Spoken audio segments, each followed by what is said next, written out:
Nah, setelah kita mendapatkan, ada waktunya kita memilah. Oh begini kunut begini, oh tidak kunut begini. Kalau tarawih 20 begini, yang ada 8 yang begini. Silakan pilih. Tanya kepada yang ahlinya. Lalu kita pikirkan, kita yakini. Sudah mantap, ya udah pakai. Ini umur 70 tahun belum ada kemantapan. Di fikih belum lagi yang lain. Nah, jadi kita, kalau saya di bidang ini ya sudahlah, amalkan yang kita tahu, gitu aja. Ya, tidak boleh kita menyalahkan orang lain yang tidak sepaham dengan kita. Sebab dia punya ilmu juga, gitu, diberi oleh Allah. Ya, so kita ini kan, ya tidak semuanya kita tahu. Gitu. Ya sama aja dengan ibarat jari 5 ini kan, ya, kan nggak sama ini. Baik tinggi rendahnya maupun besar kecilnya kan nggak sama. Tapi nggak bisa kita menyalah, oh kelingking kamu salah, kamu terlalu kecil. Nah, coba kalau kelingkingnya nggak ada, makanlah kita gini aja. Susah Pak. Apalagi pujari, oh pujari kamu gendut nenek, tapi pendek. Saya yang lebih pintar, saya yang lebih hebat, kata jadi tengah aneh. Nah coba buanglah kelingking sama ini. Nah, ambillah nasi itu. Nggak bisa Pak. Nah, jadi artinya kebersamaan, ya. Silakan yang mengamalkan ini silakan, jangan nyalahkan yang tidak sepaham. Ya. Kita tidak tahu, mungkin saja orang tahu. Kita tahu, mungkin orang lebih tahu, gitu. Ya. Kita ini kan kadang-kadang begitu, Pak. Baru masuk pesantren kilat seminggu, pulang kampung salah semua orang.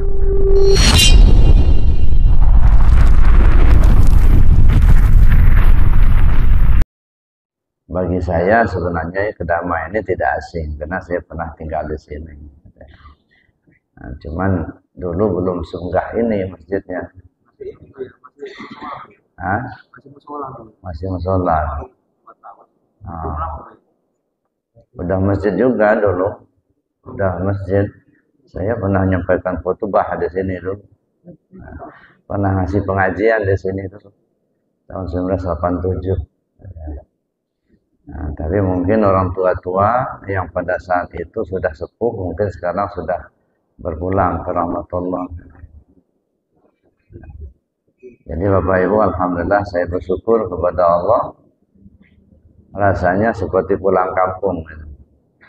Bisa ya hadir lagi di sini ya dalam rangka kita sama-sama belajar.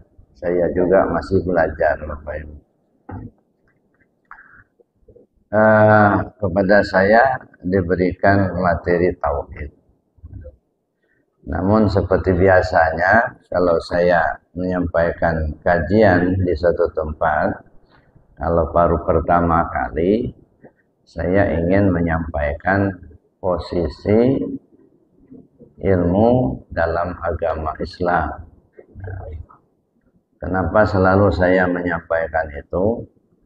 Sebab menurut saya ini sangat penting karena banyak juga yang memahami pokoknya kalau ilmu agama ya ilmu agama itulah nggak perlu dipilah-pilah sana sini ngapain, ada ilmu syariat, tarekat, hakikat, ma'rifat. Pokoknya kalau belajar Islam ya Islam. Ada juga yang berpandangan seperti itu. Ya silakan saja namanya pendapat ini. Tapi di sini saya ingin sampaikan supaya kita fokus, ya. Supaya kita tidak terombang-ambing. Sebab seringkali kita mengkaji ilmu agama ini kalau bahasa Lampungnya segabung. Ya. Mana yang tasawuf, mana yang fikihnya, itu enggak jelas duduk perkaranya itu. Nah, sehingga kadang-kadang timbul satu ya pemikiran bertentangan fikih dengan tasawuf. Orang tasawuf itu menganggap lebih baik ya daripada orang yang ahli fikih. Ahli fikih juga menganggap tasawuf itu bid'ah, tarekat itu bid'ah. Sehingga gontok-gontokan terus. Nah, nggak nyambung gitu ya. Maka di sini saya pikir perlu kita untuk mendudukkan dulu bidang ilmu itu untuk kita bisa fokus mengkajinya. Bapak Ibu, berawal dari sebuah hadis, ya. Berawal dari sebuah hadis ketika Rasulullah SAW didatangi oleh Jibril alaihissalam. Jadi dalam kisahnya, satu ketika Rasul duduk bersama para sahabat. Ya, tiba-tiba sahabat sudah melihat ada seorang laki-laki yang duduk di depan Rasul. Dia menyandarkan lututnya ke lutut Rasul dan dia meletakkan kedua tangannya di atas paha Rasul. Laki-laki ini lantas bertanya kepada Rasul, "Ya Muhammad, akhbirni 'anil Islam." Hai Muhammad, coba ceritakan kepada saya Islam itu apa? Lalu Rasul menjawab, "Al-Islam an tashhada an la ilaha illallah wa anna Muhammadur Rasulullah wa tuqimas shalah wa tutaz zakah wa tasuma Ramadan wa tahajjal baita in istata'ta ilaihi sabila." Yang namanya Islam itu kau syahadat tidak ada Tuhan selain Allah dan Muhammad utusan Allah. Lalu kau dirikan sholat, kau bayarkan zakat, kan puasa, kan bulan Ramadan, dan kau tunaikan haji jika kau mampu. Laki-laki ini berkata, "Shadaqta ya Muhammad." Kau benar hai Muhammad. Lalu laki-laki ini bertanya lagi, mal iman. Iman itu apa? Lalu dijawab oleh Rasul, "Al-iman an tu'mina billah wa malaikati wa kutubi wa rusulihi wa yaumil akhir wal qadri khairihi wa syarrihi min Allah." Yang namanya iman itu kau yakin, kau beriman, kau percaya kepada Allah. Ya. An tu'mina billah, kau percaya kepada Allah. Ya. Malaikatnya, kitabnya, rasulnya, hari akhir dan takdir baik buruk dari Allah. Lalu laki-laki ini tanya lagi, mal ihsan. Ihsan itu apa ya Rasul? Lalu Rasul menjawab, al ihsan an ta'budallah ka'annaka tarahu fa in lam takun tarahu fa innahu yaraka. Yang namanya ihsan itu kau sembah Allah seolah kau melihat Dia. Kalaupun kau tak melihatnya, tapi kau yakin kau dilihatnya. Nah, lalu laki-laki ini bertanya lagi, mata sa'ah, kapan terjadinya hari kiamat? Nah, Rasul menjawab, orang yang ditanya tidak lebih tahu daripada yang bertanya. Kalau ciri-ciri kiamat saya bisa jelaskan, kata Rasul. Tapi kalau kapan terjadinya hari kiamat, yang ditanya tidak lebih tahu daripada yang bertanya. Nah, lalu Rasul menjelaskan tanda-tanda hari kiamat. Saya tidak akan jelaskan sampai ke situ karena itu hadisnya panjang. Yang akan kita bicarakan tiga ini. Mal Islam, mal iman, dan mal ihsan. Setelah laki-laki ini bertanya kepada Rasul, laki-laki itu pergi. Nah, setelah laki-laki itu pergi, Rasul tanya kepada para sahabat, kalian tahu enggak laki-laki itu? Enggak tahu ya Rasul. Kata Rasulullah, itulah Jibril. Dia datang untuk mengajar agama buat kalian. Begitu Rasul menyebut itu Jibril, nah bangun semua sahabat ngejarnya, kepingin salaman. Nah, udah lewat, udah hilang. Nah, ini karena nggak tahu tadi. Itulah Jibril alaihissalam. Jadi Bapak Ibu yang saya hormati, yang kita ingin bicarakan tiga. Ini yang kemudian disebut dengan rukun agama. Islam, iman, dan ihsan. Atau iman, Islam, dan ihsan. Terserah susunannya. Islam ini kalau memperhatikan jawaban Rasul, antashhada alla ilaha illallah wa anna Muhammadar Rasulullah wa tuqimas shalah wa tu'taz zakah wa tasuma Ramadan wa tahajjal baita in istata'ta ilaihi sabila. Mengucap dua kalimat syahadat, melaksanakan sholat, bayar zakat, puasakan bulan Ramadan, tunaikan haji jika mampu. Nah ini kalau kita coba analisa, semua yang 5 macam ini kerja tubuh, Pak. Bisa diucapkan, yang diucapkan itu didengar telinga. Mengucap 2 kalimat syahadat asyhadu alla ilaha illallah bagi yang baru masuk Islam itu kedengaran sama telinga. Yang ngomong mulut kita. Mendirikan salat, ya seperti kita tadi berdiri badan kita, ruku yang tidak sujud. Kelihatan badan kita berdiri, ruku yang tidak sujud. Baca ini dan itu kedengaran bacaannya. Bayar zakat, ada barang bisa dipegang, lalu kita serahkan sama yang mustahil, yang berhak menerimanya. Puasa bulan Ramadan, tidak boleh makan, minum, mulai terbit fajar sampai terbenam matahari. Yang namanya makanan bisa dilihat, bisa dipegang. Yang namanya minuman, air yang bisa dilihat, bisa diminum, nyata. Lalu yang berikutnya adalah haji, menunaikan ibadah haji. Jelas ada Baitullahnya di Mekah. Ada tempat sa'i, Safa dan Marwah. Ada tempat ukuf di Padang Arafah. Ada tempat jamarat di Mina, Ula, Usto, Aqabah. Artinya semua yang 5 macam ini diperbuat oleh tubuh dan diucapkan oleh mulut.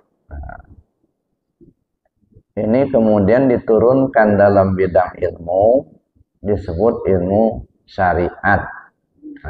Ilmu syariat dalam tanda petik. Atau disebut ilmu fikih. Nah, jadi kalau kita belajar ilmu agama ini Bapak Ibu, berkisar yang diucapkan dan yang diperbuat, itu syariat melulu itu. Ya. Ilmu apa saja yang kita pelajari, kalau menyangkut perbuatan dan ucapan, itu namanya ilmu syariat. Ilmu fikih. Ya. Nah, dalam ilmu fikih ini banyak nih. Ada fikih ibadah, ada fikih muamalah, ada fikih jenayah, ada fikih siasah, ada fikih mawaris, dan lain sebagainya lah. Jadi ilmu fikih itu ruang lingkupnya ucapan dan perbuatan. Ya. Kita jangan terjebak di sini Bapak Ibu. Karena ilmu fikih itu sangat luas. Dan ilmu fikih ini banyak perbedaan pendapat. Kata si A begini, kata si B begitu, kata si C begitu, itu wajar, namanya fikih. Namanya fikih itu apa? Fikih itu adalah pemahaman. Ya. Majmu'atul ahkami syar'iyyatil amaliyah al-muktasab min adillatihat tafsiliyah. Itu namanya fikih. Yang namanya fikih itu kumpulan hukum-hukum syara yang sifatnya amaliyah, perbuatan. Nah, yang digali dari dalil-dalilnya secara rinci. Jadi hasil penggalian itulah fikih. Nah, maka kalau kita mengkaji lebih jauh tentang ilmu fikih ini, gitu ya. Apa itu fikih? Fikih itu hasil galian. Ibarat kita ngebor, ya, alat untuk ngebor itu namanya usul fikih. Tanah yang dibor atau lahan yang dibor itu adalah Al-Quran dan Sunnah. Hasil boran itulah fikih. Kayak kita ngebor minyak misalnya, ya. Alatnya ini disebut usul fikih. Tanah yang kita bor itu ibaratnya Al-Quran dan Sunnah. Minyak yang keluar, nah itulah fikihnya. Nah, makanya fikih itu pendapat, ya, pendapat para ulama sebagai hasil galian dari Al-Quran dan Sunnah. Nah, makanya timbul ada fikih munakahat, ada fikih jinayat, ada fikih siasah. Cara melaksanakannya mungkin beda-beda, sehingga merujuk kepada imam mazhab. Ya, ada 4 mazhab yang masyhur itu ya. Ada mazhab Maliki, ada mazhab Hambali, ada mazhab Syafi'i, Hanafi. Ya. Itu mazhabnya. Sehingga tidak heran kalau istilahnya belajar fikih itu banyak perbedaan pendapat. Kata si A begini, si B begitu, si C begitu ya, enggak heran kita ya. Maka kita tidak perlu alergi dengan perbedaan pendapat itu, karena memang fikih itu pendapat ulama kok itu. Ya, tinggal kita melihat mana yang terkuat dalilnya. Nah, kita di Indonesia ini pada umumnya bermazhab Syafi'iyah. Nah, jadi artinya kita mengikuti fikih yang digali oleh Imam Asy-Syafi'i, ya, dengan tidak menyalahkan ya, galian-galian yang ditampilkan oleh mazhab lain seperti Hanafi, Hambali, Maliki dan lain sebagainya. Nah, itu fikih. Nah, di sini yang dipentingkan apa? Yang dipentingkan itu fardu ain. Dalam belajar fikih kita mengenal ada fardu ain, ada fardu kifayah. Fardu ain itu artinya yang wajib dikerjakan oleh setiap individu. Itu enggak boleh diwakilkan. Itu fardu ain. Misalnya kita mengerjakan bagaimana cara melaksanakan ibadah sholat. Itu fardu ain. Tidak bisa kita wakilkan sama kawan. Mau kemana? Mau ke masjid. Mau sholat. Ya, tolong wakil ya. Tidak bisa. Harus sholat sendiri. Gitu. Nah, beda dengan penyelenggaraan jenazah. Kalau menyelenggaraan jenazah, ada satu orang yang meninggal di satu kampung, maka masyarakat yang ada di kampung itu wajib menyelenggarakan jenazah itu. Kalau tidak ada yang menyelenggarakannya, berdosa semua sekampung itu. Tapi kalau sudah ada 1 atau 2 orang saja yang menyelenggarakan jenazah itu, mulai dari memandikannya, mengkafaninya, mensolatkannya, menguburkannya, cuma hanya 2 orang misalnya, maka semua masyarakat yang di kampung itu terlepas daripada dosa. Itu namanya fardu kifayah, gitu ya. Nah, fardu ain ini wajib kepada setiap individu. Nah, itu yang penting dulu.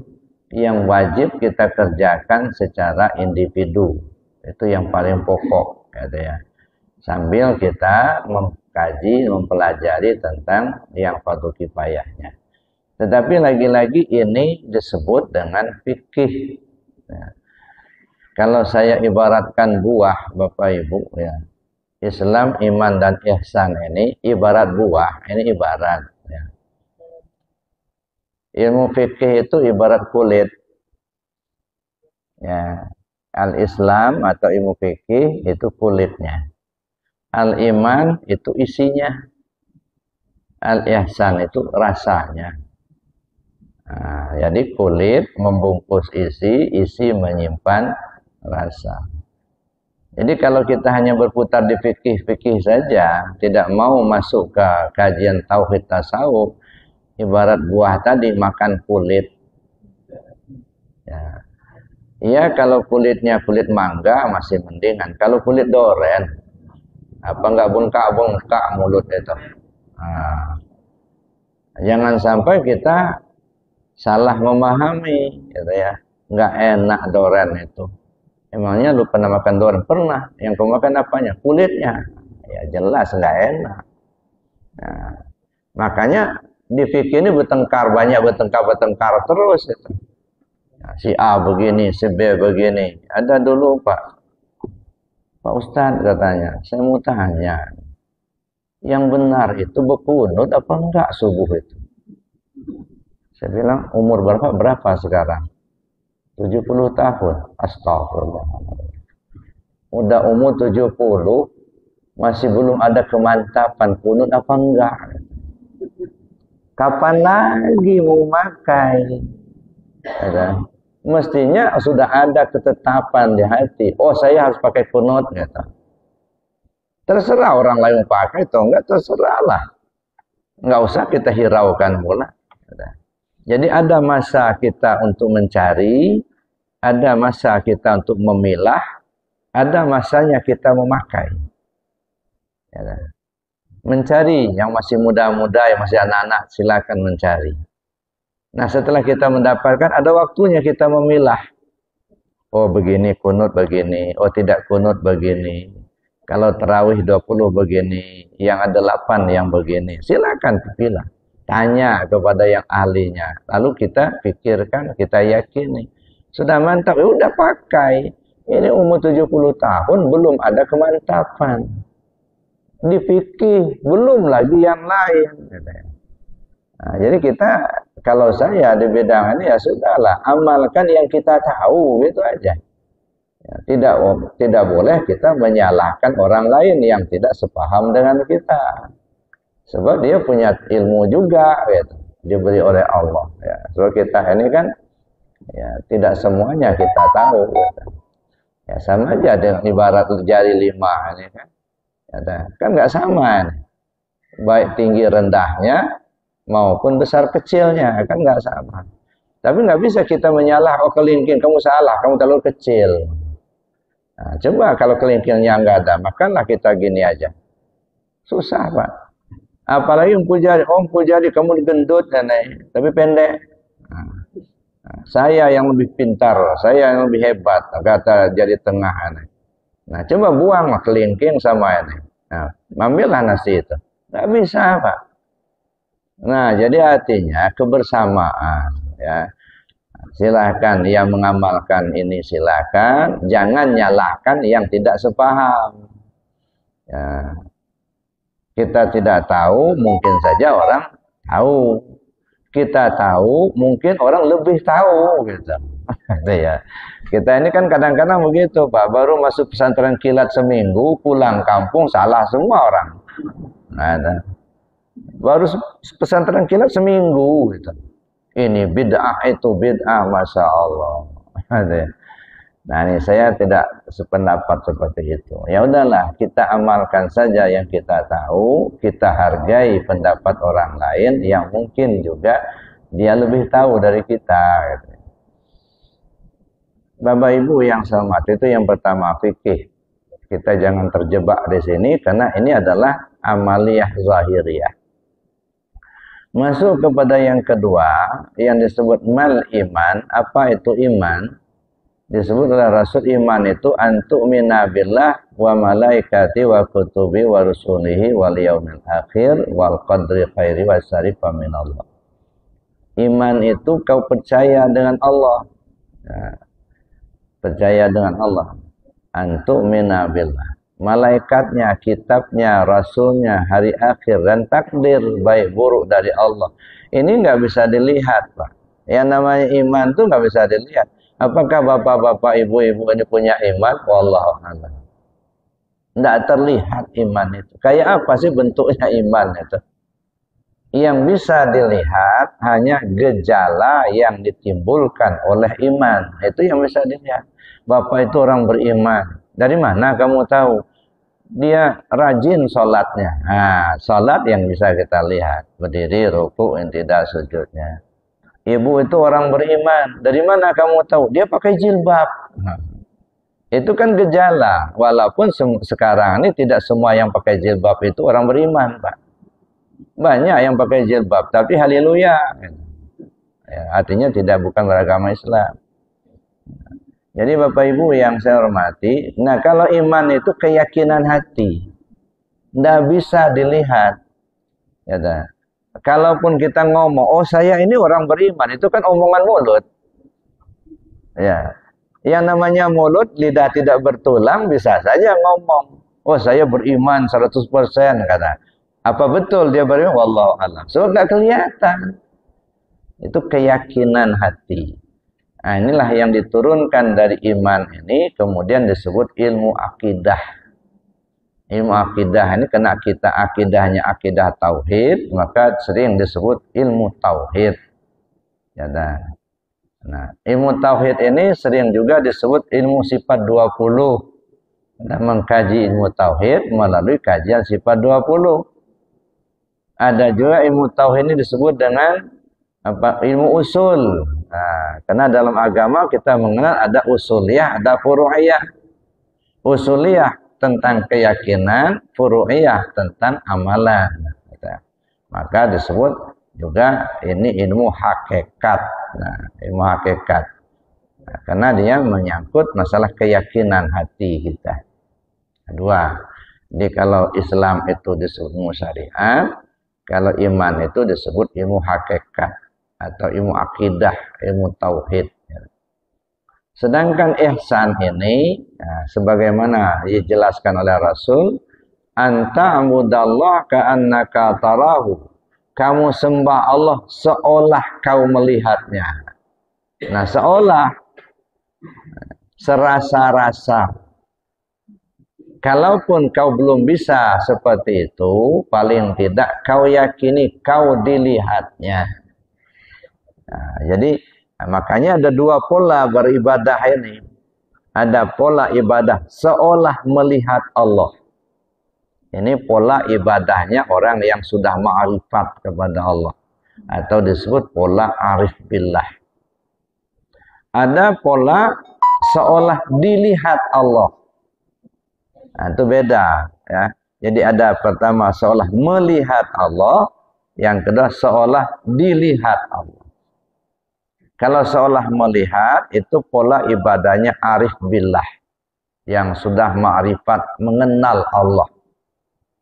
Ada yang disebut pola ibadahnya abid, dia rajin, salatnya rajin, puasanya rajin, umroh tiap bulan umpama begitu. Hajinya sudah berulang-ulang. Itu namanya beriman. Cuman dia nggak mengenal Tuhan yang dia sembah itu siapa. Yang dia tahu nama Tuhan. Nama Tuhan itu Allah nama. Tapi siapa yang punya nama ini? Nah, dia nggak tahu. Sehingga kadang-kadang kita timbul ilusi gitu. Kita menyembah Allah seolah-olah kita berhadapan. Seperti apa berhadapannya? Nah, cobalah cek, nggak usah dijawab Bapak Ibu. Kita sholat subuh tadi. Kata Allah, aqimis sholata li dzikri. Kamu sholat, ingat aku. Nah, Bapak Ibu sudah melaksanakan sholat, tentu ingat kepada Allah. Nah, bagaimana caranya ingat Allah? Yang diingat itu apanya Allah? Namanya, ciptaannya, atau zatnya. Nah, kita katakan kita ingat Allah. Apanya kita ingat? Kadang-kadang yang diingat itu nama. Alif, lam, lam, ha. Nama. Ya, nah. Yang diingat bukan nama. Justru yang bernama. Yang punya nama. Itu yang diingat. Ya, nah.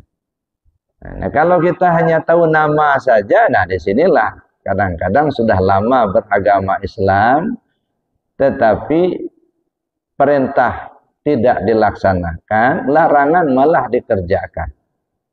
Karena dia nggak ngerti siapa sebenarnya Tuhan Allah itu. Kadang-kadang timbul hanya ilusinya saja. Nah, menyembah Allah itu mesti kepastian, Pak. Nggak bisa kita ragu-ragu. Harus ada kepastian. Maka ada keyakinan itu ada 7 tingkatan keyakinan.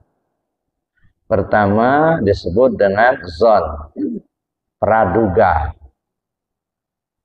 Nah, sudah itu waham, nyangka-nyangka.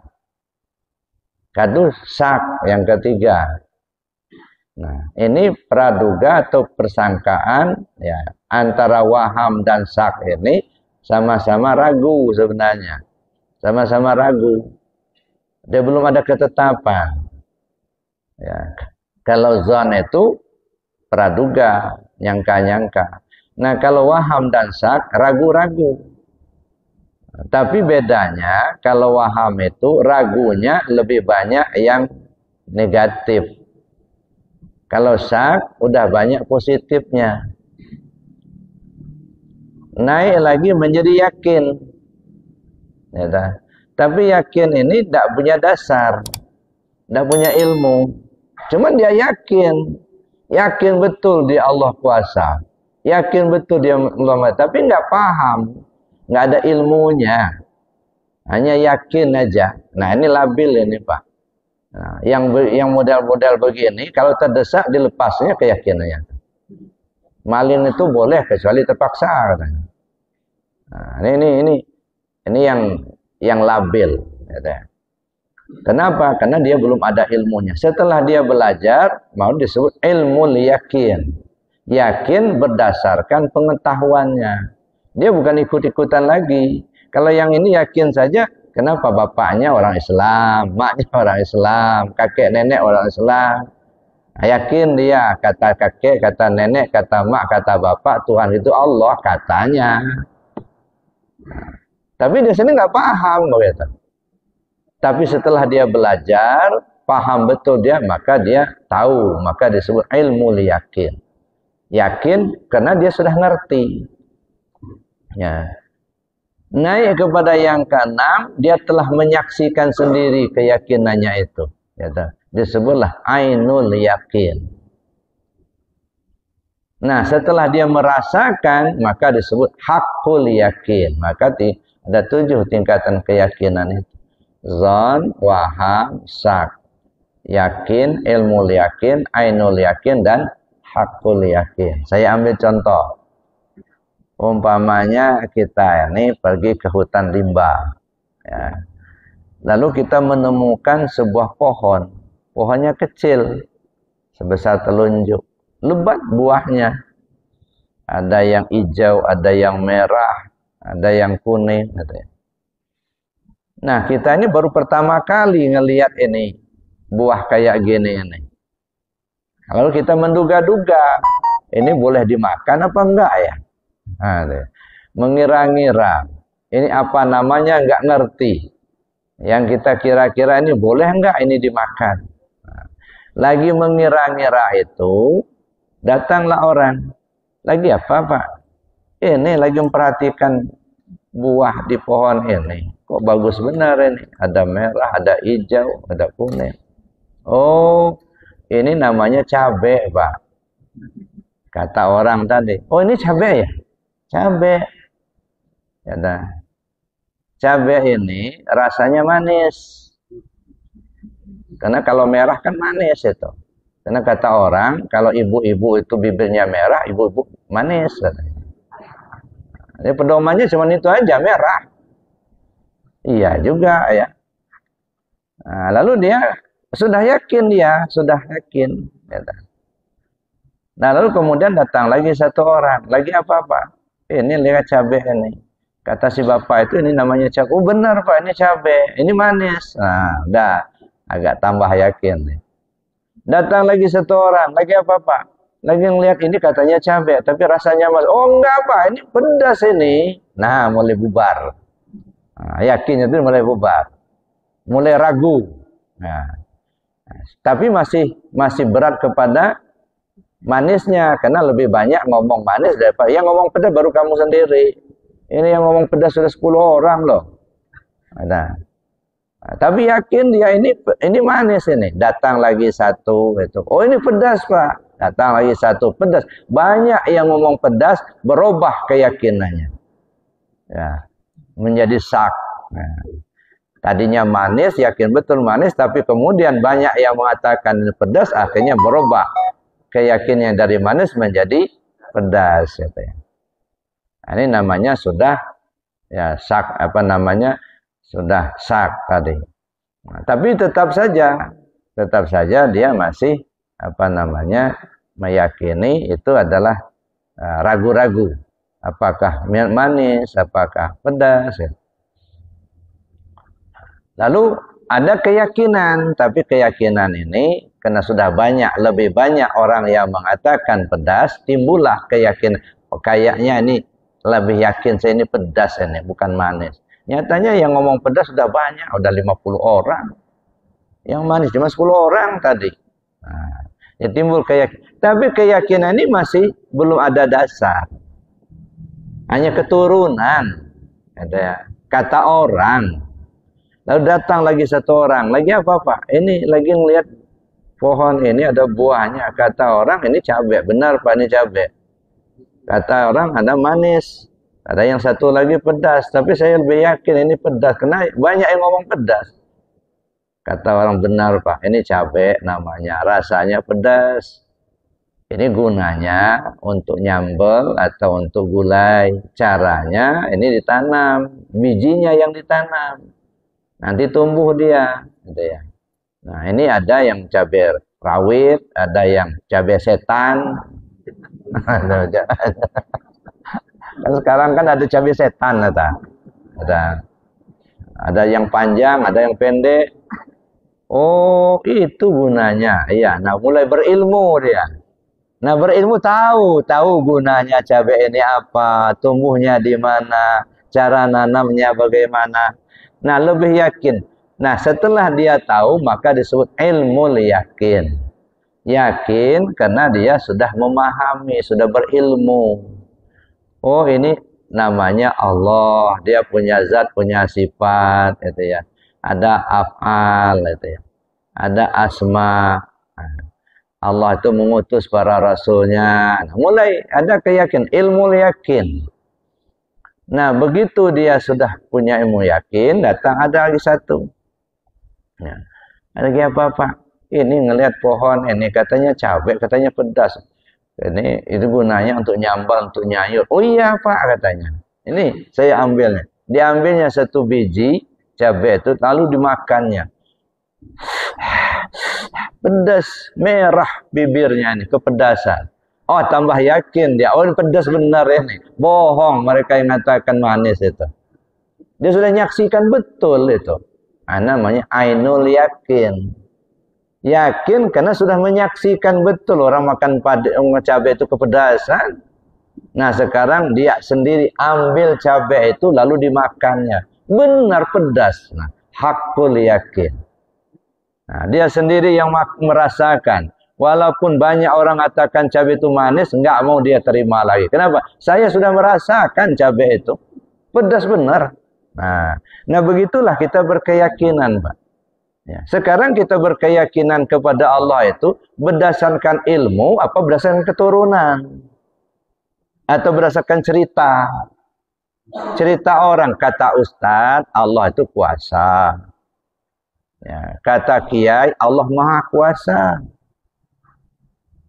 Lalu kita ini umpamanya punya hajat sakit gigi lah gitu.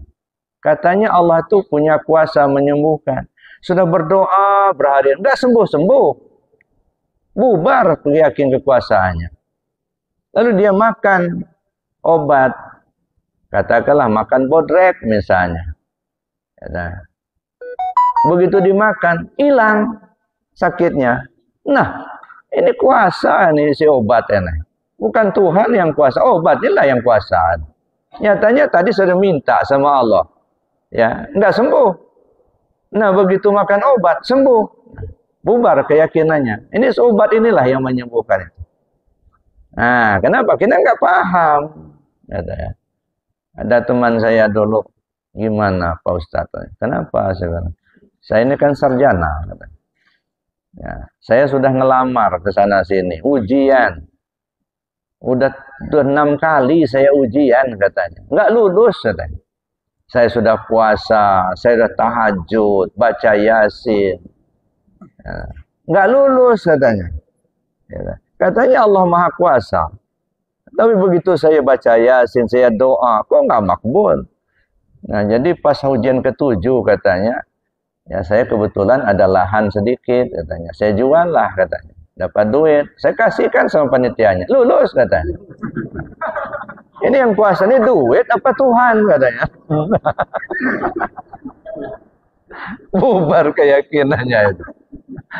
Ya. Begitu saya kasih duit, lulus kata dia. Nah, yang begini-begini sering labil, Pak. Karena enggak ada ilmunya.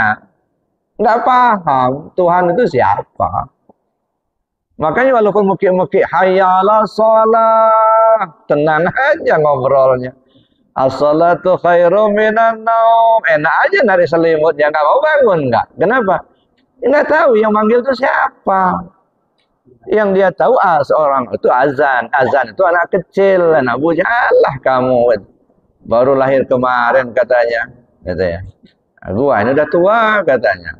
Nggak manggil sholat katanya. Sholatlah sendirian katanya. Nah ini dia nggak tahu yang didengarnya suara orang azan. Dia tidak mendengar suara azan. Gitu. Yang didengarnya cuma suara orang azan. Nah, kalau anak kecil yang didengarnya suaranya, nah dia nggak mau teremehkan. Tapi kalau Pak Lurah yang azan, nah ini Pak Lurah ini datang dia takut sama Pak Lurah. Nah, yang didengarnya suara orang, dia nggak pernah mendengar azan. Enggak. Dulu Pak, ada teman saya. Ya, cerita dengan saya, dia dari orang Kristen masuk Islam. Nah, dia cerita, dia pergi ke Jakarta, tapi mampir di Bogor kata dia. Nah, jadi satu waktu salat maghrib lah di Bogor. Begitu selesai sholat, imam itu ngajak mengimami zikir. La ilaha illallah, la ilaha illallah. Begitu saya dengar, katanya enak benar ini zikirnya ini. Ini orang Kristen baru masuk Islam kan? Enak benar zikirnya ini. Ditunggunya Pak. Begitu ditunggunya, begitu sudah selesai orang zikir, dia datang imam, Pak Imam, boleh nggak kalau saya belajar zikir? Boleh.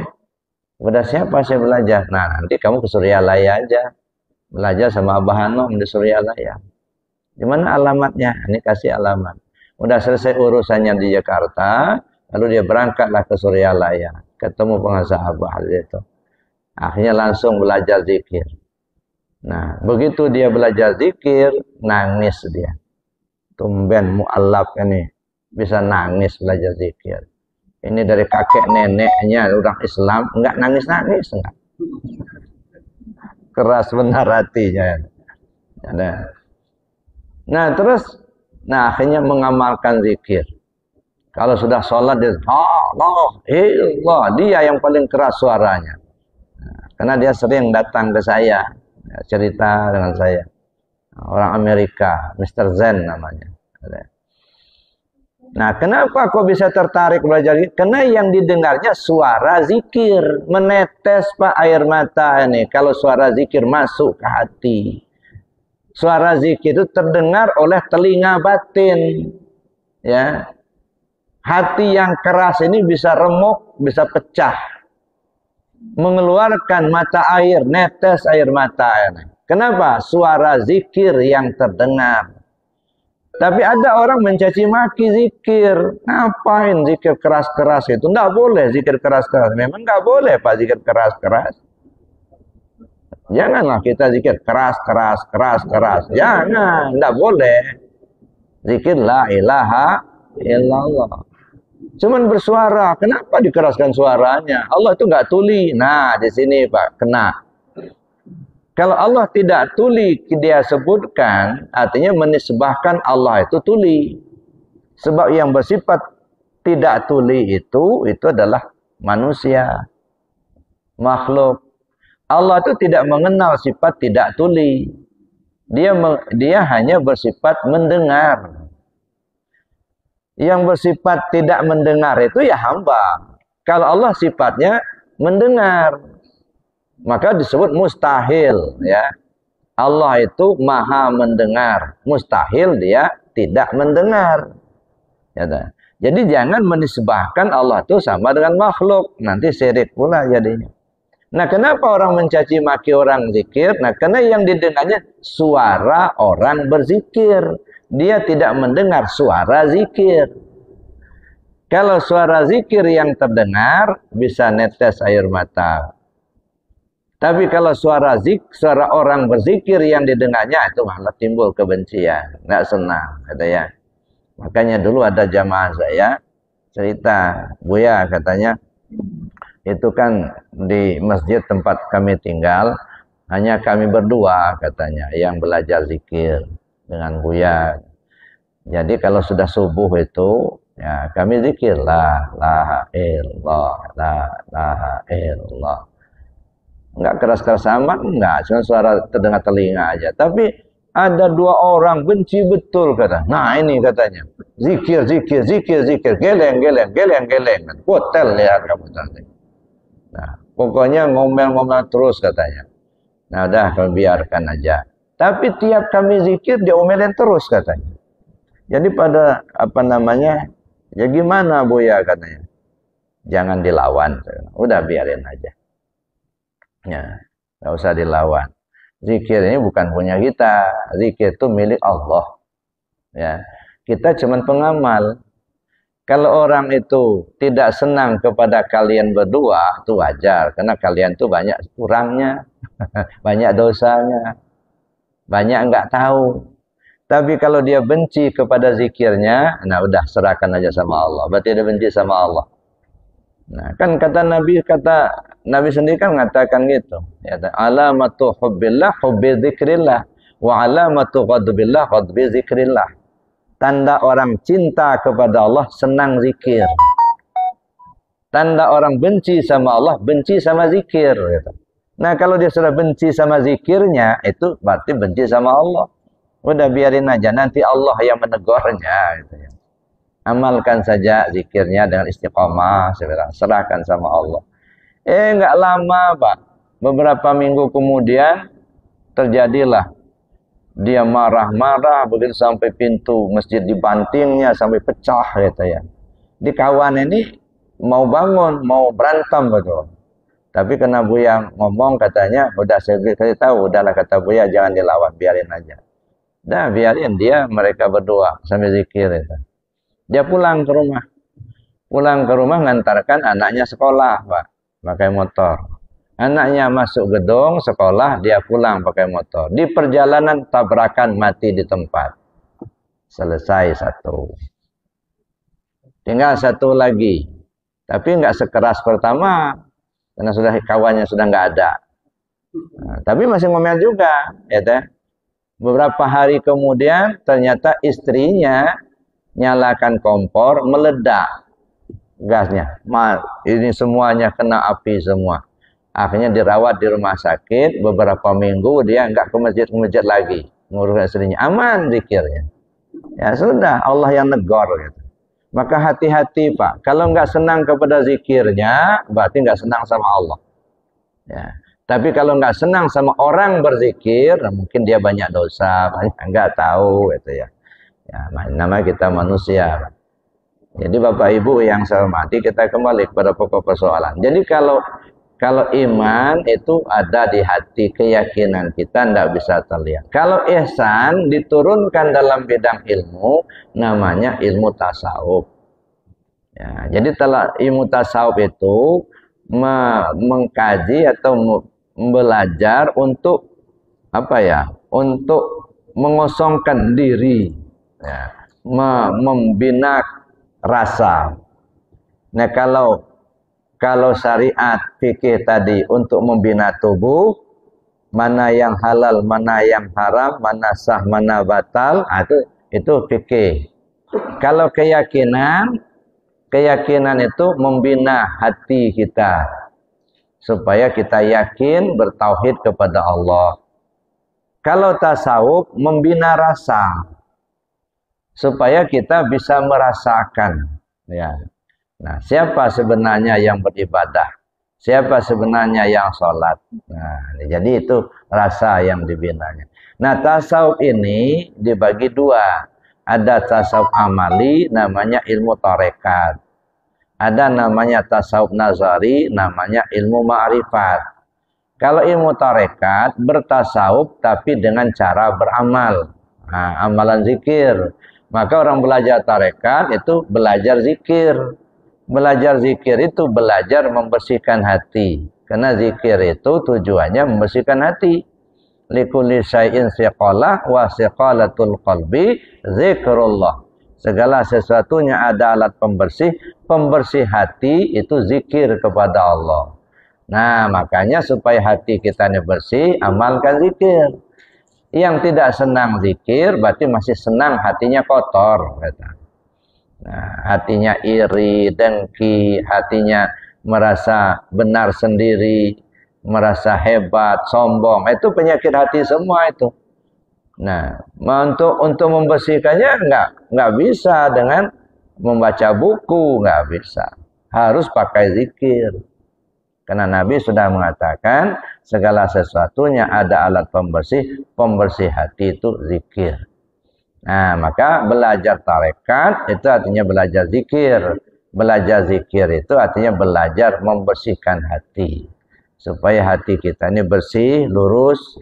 Sebab kata Allah, yaumala yanfa'u malun wala banun illa man atallah biqalbin salim. Pada suatu saat nanti, hartamu, anakmu, istrimu, suamimu enggak bisa nolong sama sekali. Yang selamat hanyalah yang datang menghadap Allah dengan hati yang bersih. Bersih apa? Bersih dari selain Allah. Kalau masih ada di hati kita ini selain Allah, itu masih kotor. Ya, nggak akan selamat. Yang selamat yang datang menghadap Allah dengan hati yang bersih. Bersih dari selain Allah. Nah, oleh karena itulah ilmu itu terbagi 4. Ada namanya syariat, ada namanya hakikat atau rekat, ada namanya hakikat, ada namanya ma'rifat. Ya. Syariat, tarekat, hakikat, ma'rifat. Nah, kenapa harus 4 ini? Gitu ya. Karena diri kita ini terdiri dari 4 dimensi. Ada 4 lapis diri kita ini. Ya. Yang pertama lapisan tubuh. Nah, coba cek diri kita masing-masing. Ada nggak tubuh kita ini? Ada. Itu lapis pertama. Itu. Ada ya. Yang kedua hati. Ini lapis kedua. Ada nggak hati pada kita? Ada. Walaupun hati ini nggak berbentuk, Pak. Jadi hati itu ada 2. Ada hati dalam pengertian fisik. Ada hati dalam pengertian fisikis. Kalau hati dalam pengertian fisik, lambangnya jantung. Ala inna fil jasadi mudghah. Idza salahat salah jasadu kulluh wa idza fasadat fasada jasadu kulluh ala wahyal qalb. Ketahui dalam tubuh itu ada segumpal darah yang kalau dia baik, baik sekujur tubuh, kalau dia jelek, jelek sekujur tubuh. Itulah hati. Ini lambangnya jantung. Kenapa disebut? Karena jantung itu mengambil sari makanan yang kita asup, lalu diolah sedemikian rupa, kemudian menghasilkan zarah darah. Ada zarah darah merah, ada zarah darah putih. Nah, ketika penyebaran zarah darah merahnya sempurna, maka tubuh kita bertenaga, bersemangat. Tapi kalau zarah darah merahnya tidak sempurna, maka tubuh kita letih, lesu, tidak bersemangat. Nah, ini yang katakan Nabi, kalau dia sempurna, baik, baik sekujur tubuh. Kalau dia jelek, jelek sekujur tubuh. Yang kedua ada zarah darah putih. Nah, kalau penyebaran zarah darah putihnya sempurna ke sekujur tubuh, maka tubuh kita menjadi imun. Ya. Penyakit di dalam tidak berkembang, di luar tidak gampang masuk. Maka ibarat tentara penjaga perbatasan. Nah, ini zarah darah putih. Kalau sempurna, maka tubuhnya sehat. Tidak sempurna, tubuhnya akan gampang mendapat penyakit. Ini namanya hati dalam pengertian fisik. Ya, lambangnya jantung. Ada hati dalam pengertian fisikis. Atau disebut qalbul mu'minin. Hatinya ruh. Nah, kalau jantung itu hatinya tubuh. Kalau hatinya ruh, itu qalbul mu'minin. Qalbul mu'minin baitullah. Hati si al-mu'min itu baitullah, rumahnya Allah itu. Ya. Jadi hatinya si al-mu'min. Al-mu'min itu siapa? Ruh kita. Jadi hatinya ruh kita itu disebut dengan baitullah. Ya, kenapa disebut baitullah? Karena dengan hati itulah kita bisa audiensi dengan Allah. Makanya kata Allah dalam hadis kursi, banaitu fi jawfi Adam qasran wa sammaituha sadran. Saya bangun sebuah istana di dalam tubuh Adam itu, yang kuberi nama as-sudur. Ini hati lapis pertama. Dalam sudur itu ada qalab, lapis kedua. Dalam qalb ada fuad, lapis ketiga. Dalam fuad ada saqab, lapis keempat. Dalam saqab ada luban, lapis kelima. Dalam luban ada sir, lapis keenam. Dalam sir ada sirusir, lapis ketujuh. Dalam sirusir ada nur, lapis kedelapan. Dalam nur ada aku, kata Allah. La ilaha illa ana. Itu lapis kesembilan. Nah, jadi 9 lapis hati kita itu. Makanya ketika kita menunaikan ibadah haji, wukuf di Arafah itu mesti tanggal 9. Ini isyarat. Kalau sudah sampai ke lapis ke-9, ibarat jalan sampailah ke tujuan. Nah, ibarat kita berjalan kepada Allah, tiba di Allah baru berhenti. Nah, berhenti itu wukuf. Nah, berhentilah di situ. Makanya wukuf di padang Arafah, berhenti di alam ma'rifat.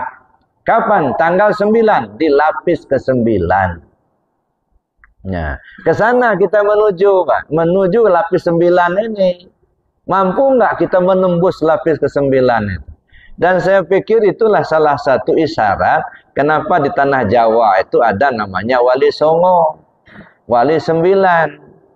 Bukan wali di tanah Jawa itu hanya 9 orang, bukan, banyak, mungkin ribuan wali Allah tanah Jawa.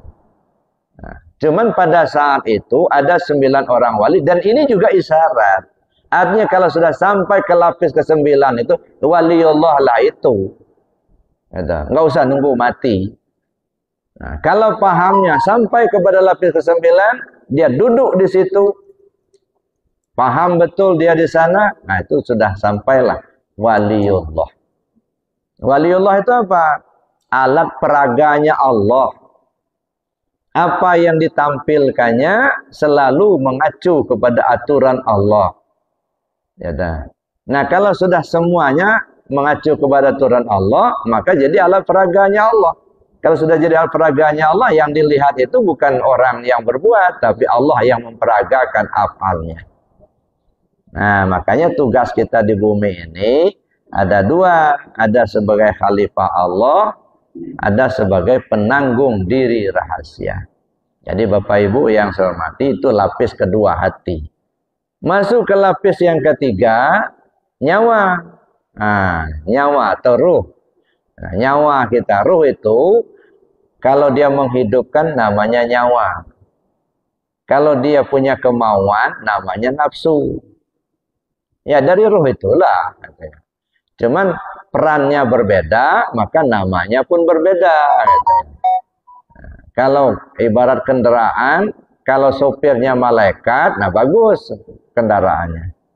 Jalannya bagus. Tapi kalau sopirnya iblis, nah jalannya nggak bagus. Tergantung sopirnya. Nah, oleh karena itulah lapis ketiga ini disebut nyawa pada kita. Masuk ke lapis yang keempat, rahasia pada kita. Nah, maka diri kita itu 4 lapis. Ada tubuh, ada hati, ada nyawa, ada rahasia. Nah, gebina yang 4 ini pakai ilmu yang 4 tadi.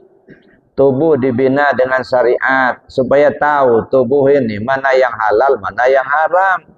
Mana yang wajib, mana yang sunat. Mana yang fardu ain, mana fardu kifayah. Paham dia mana yang boleh dikerjakan, mana yang harus ditinggalkan. Nah, itu namanya fikih jalan bagi tubuh supaya tubuh ini selamat. Kalau nggak kita jalani, dilarang maling oleh Allah. Kita kerjakan maling, dia gebuk kawan, kedapatan, digebuk sampai babak belur, kan nggak selamat. Kata Allah nggak boleh judi, kita kerjakan judi, habis duitnya, kalah melulu. Ada kan? Nah, coba kalau dia nggak judi, kan nggak habis duitnya, hartanya nggak habis. Nah, ini artinya fikih itu jalan bagi tubuh, supaya tubuh kita ini selamat. Tarekat jalan bagi hati, supaya hati kita ini ingat ke Allah. Hati kita ini tidak iri, tidak dengki. Hati kita ini tidak merasa benar sendiri, bersih. Nah, makanya tarekat jalan bagi hati, hakikat jalan bagi nyawa, supaya kita tahu nyawa ini kemana arahnya ini. Siapa sebenarnya nyawa kita itu? Ruh kita itu siapa? Nah, kemudian ma'rifah, rahasia jalan ma'rifat, jalan bagi rahasia. Supaya kita tahu siapa rahasia itu. Nah, inilah sebenarnya yang ingin kembali ke Allah itu. Maka sering saya katakan bahwa yang namanya inna lillah wa inna ilaihi raji'un, kembali kepada Allah itu bukan mati, Pak. Mati itu ajal, batas waktu untuk kembali kepada Allah. Kalau sampai ajal tiba dia tidak kembali kepada Allah, jangan harap kembali kepada Allah di akhirat. Nah, jadi kalau mau kembali kepada Allah, usahakan sebelum ajal tiba. Makanya Allah wanti-wanti betul itu, wala tamutunna illa wa antum muslimun. Jangan sampai kamu mati, kamu belum selamat pulang ke Allah. Selamat dulu kita kembali ke Allah, nah baru mati. Jadi yang namanya kembali ke Allah itu justru sebelum mati. Kenapa? Karena yang kembali ke Allah itu 4 ini, Pak. Tubuh kembali ke Allah, hati kembali ke Allah, nyawa kembali ke Allah, rahasia diri kembali ke Allah. Tubuh kembali ke Allah, apa maksudnya? Aktivitas kehidupan kita mengacu kepada aturan Allah dan Rasul. Yang halal ambil, yang haram buang. Perintah laksanakan, larangan tinggalkan. Kalau itu sudah kita lakukan dalam kehidupan kita, itu namanya tubuh yang sudah kembali ke Allah. Nah, satu, kalau ini sudah, alhamdulillah, satu dimensi berhasil. Masuk ke dimensi kedua, ada ya, hati kembali ke Allah. Apa itu hati kembali ke Allah? Terpaut hati hanya kepada Allah saja. Nggak nyangkut lagi hati ini ke yang lain. Tak tersangkut dengan duit, tak tersangkut dengan jabatan, tak tersangkut dengan harta. Enggak. Hati hanya tersangkut ke Allah. Nah, ini yang susah. Ya, nah, kita ini masih banyak sangkutan, Pak. Nyangkut ke jabatan. Heran saya nggak punya masalah. Tiba-tiba datang SK, saya dipindah, katanya. Udah non-job jadinya. Apa salah saya? Akhirnya cari dukun dia. Nah, ini apa? Karena tersangkut hatinya ke jabatan. Kadang-kadang menabrak aturan untuk mendapatkan sangkutan itu, mendapatkan jabatan itu. Kata Allah, ar-rasi wal murtasi, la'anallahu ar-rasi wal murtasi.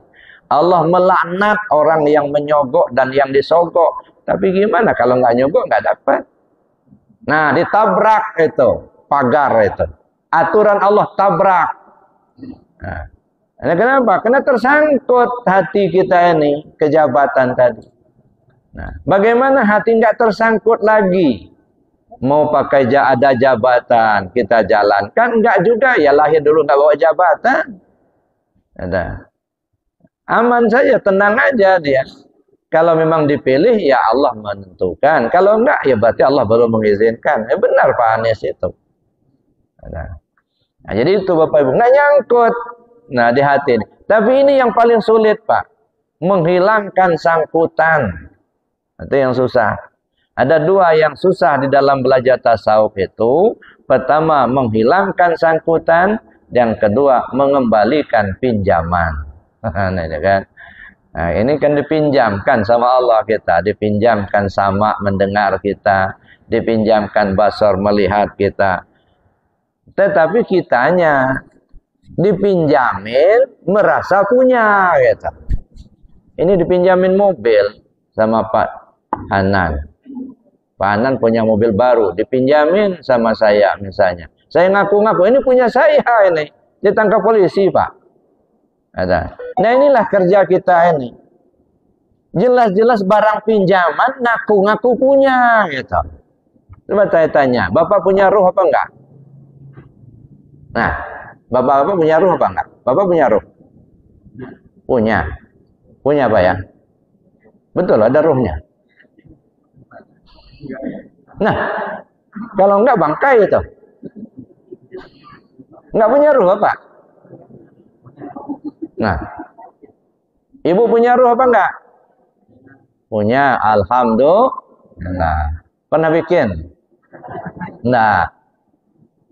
Pernah beli? Nah, bikin nggak pernah, beli nggak pernah. Dapat dari mana? Dari Allah, dikasih Allah. Kapan dikasihnya?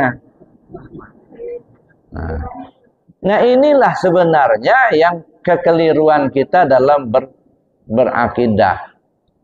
Jelas-jelas Allah katakan, "Fanafaktu fihi min ruhi." Aku tiupkan ruhku. Ruhnya Allah. Jadi yang kita pakai itu bukan ruh kita, Pak. Ruhnya Allah. Cuma ngaku-ngaku punya kita. Gitu. Kita mendengar, kata-kata kita mendengar. Punya pendengar? Punya. Dari mana dapat? Dikasih Allah. Kapan dikasihnya? Nggak pula tahu kita. Padahal itu sebenarnya sifat Allah itu. Nah, nanti kita kaji lebih jauh lah dalam tauhid. Tapi intinya apa?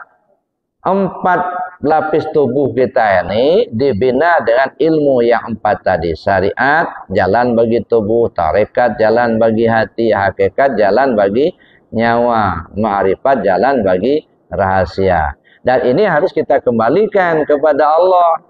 Tubuh kembali ke Allah, hati kembali ke Allah, nyawa kembali ke Allah, rahasia diri kembali kepada Allah. Nah, kalau 4 ini sudah dikembalikan kepada Allah sebelum ajal kita tiba, insya Allah selamat sampai ke akhirat, Pak. Kalau tidak, nanti dia urusan nih. Mana yang kuserahkan sama kamu dulu, kok tidak dibalikin. Ya dah. Kupinjamkan kamu, kok ngaku-ngaku punya kamu, gitu. Ya, makanya Allah katakan wa anfiqu mimma razaqnakum min qabli ayyati ahadakumul maut. Infakkan, serahkan lagi, kembalikan apa yang sudah Allah pinjamkan kepadamu itu sebelum ajalmu datang. Ya, ini enggak sampai ajal tiba enggak dibalikin. Nah, makanya ditanya mungkar nakir itu nanti. Ada. Jadi urusan itu, Pak. Nah, makanya sebelum ajal tiba kembalikan secepatnya. Nah, inilah kajian-kajian dalam ilmu tasawuf. Mengembalikan itu yang susah, Pak. Jadi Bapak Ibu yang saya hormati, saya kira itu ya sebagai pembuka, kaji awal. Insya Allah nanti kita kajikan lebih jauh. Tapi nanti mungkin ya kita lihat perkembangannya.